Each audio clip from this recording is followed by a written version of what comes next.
Ticket ছিল দুটো ছেলে বাদে সবার টিকিট ছিল সবাই আমরা দুজন বাই রোড গিয়েছে আর বাকি ফ্যামিলি সব আমাদের টোটাল 16খানা ফ্যামিলি 14খানা তো আমরা ট্রেনে গিয়েছি পূর্বাঞ্চল এক্সপ্রেসে 10 তারিখে 2:30টার সময় উঠেছি। কোথায় গিয়েছিলেন? সিওয়ান। কি জন্য গিয়েছিলেন? আমার দুটো ছেলে বিয়ে ছিল। আচ্ছা। একটা 17 তারিখে একটা 19 তারিখে। আচ্ছা। দুটো বিয়ে ছিল আর ওইখানে ছোট ছেলে যে বিয়ে ছিল ও 19 তারিখে ছিল, মেজর সেজো ছিল ছেলে বিয়ে ছিল ও 17 তারিখে ছিল, তো ও আমাদের সঙ্গে গেছে। আর যে 19 তারিখে বিয়ে ছিল ও 15 তারিখে গেছে। 15 তারিখে এখান থেকে ওরা 12:30 বের হয় ছোট গাড়ি আমার নিয়ে, বড় গাড়িটা তো আমাদের সঙ্গে চলে গেছে, মানে আমরা ট্রেনে গেছি গাড়ি আগে গেছি। এবার ছোট গাড়িটা আমার পার্কিং আছে জঙ্গলপুর, পার্কিংয়ে রাখা হয়ে গেছে। কবিরদাকে চাবি দিয়ে দিয়েছে ছেলে, দিয়ে বুঝিয়ে সব কিছু বুঝিয়ে দিয়েছে, ভালো করে বুঝিয়ে দিয়েছে কি কবিরদা একটু ভালো করে থাকে, হ্যাঁ বুঝিয়ে। এবার ও বলছে কাকে বুঝিয়েছেন? কাকে বুঝিয়েছেন? কবির বাগ না এখানে কি করে? এইখানে ও কিছু কোনো কাজ করে না, আগে দুধ বিক্রি করতো, এখন কোনো কাজ করে না, ও ঘুরে বেড়ায়।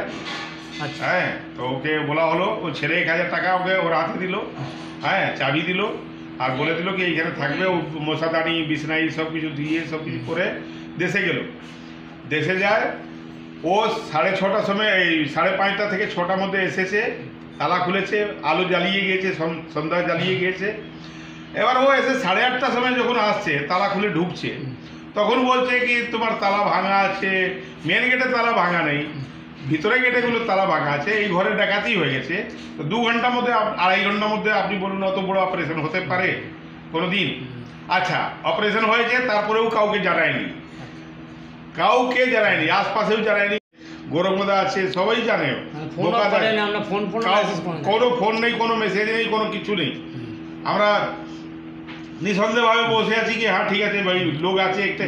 ও কে মানে ও নিজেকে বলে কি আমি যে এইখানে মানে এ করি ওইখানে আজ পর্যন্ত কিছু হয়নি, ও নিজেই বলে কি আজ পর্যন্ত কোনো দিন হয়নি।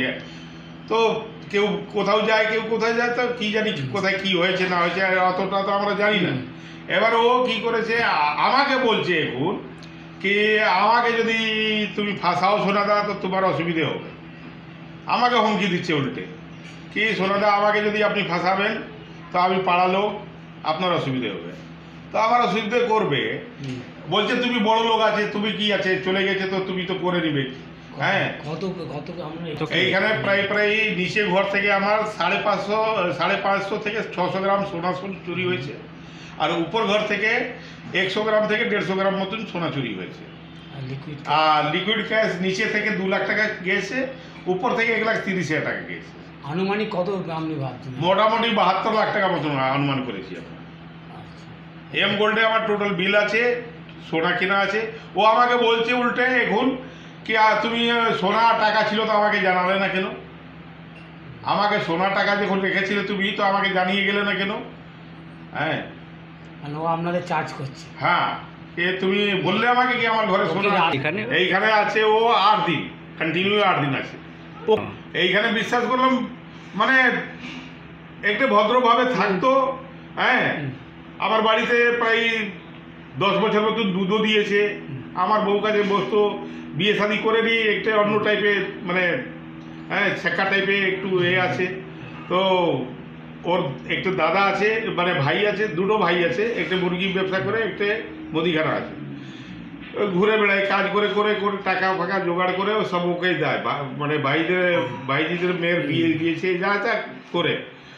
ও মোটামুটি ওর সবার সঙ্গে পরিচয় আছে, চোর চিটিংবাজ বদমাস সবার সঙ্গে ওর পরিচয় আছে, ভালো পরিচয় আছে সবকে। মানে আপনি কাকে সন্দেহ তাহলে করছেন? ও আমার 100% সন্দেহ নেই, 100% শিওর আছে কি ওই করিয়েছে, বসে বসে করিয়েছে। কেন আপনার এমনটা কেন মনে হচ্ছে? এটা এমন মনে হচ্ছে যেরকম ওর কথাগুলো শুনছি, আর যেরকম 2 ঘন্টা 2.5 ঘন্টা বলছে অপারেশন হয়ে গেছে, আমরা দেখি, আমি এসে দেখে অবাক হয়ে গেছি।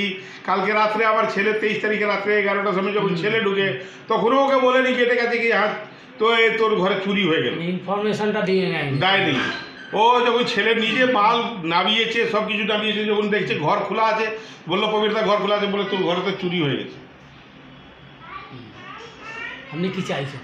আমি চাইছি, রিকোয়েস্ট করছি কি আপনারা দয়া করে আমার উপরে একটু হেল্প করুন, আমার সহযোগিতা করুন, আর থানার সঙ্গে কোঅপারেট করে আমার একটু রিকভারি করা হয়, যাতে যতটা রিকভারি করা যায়।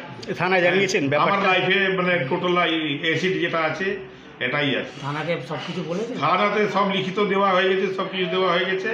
হ্যাঁ, আপনার নাম? আমার নাম মোহাম্মদ ইমাম বক্স, কি করেন? আমি ব্যবসা করি। এই অ্যাড্রেসটা কি আছে? এটা মির্জাপুর মাসিলা, এটা Mirzapur post Masila, PS Sankrail, district Howrah, 7,11,302 pin code number. কত বছর ধরে আছেন এইখানে আমি 2003-এ জায়গা কিনেছি, 4-এ বাড়ি করেছি। ঠিক আছে।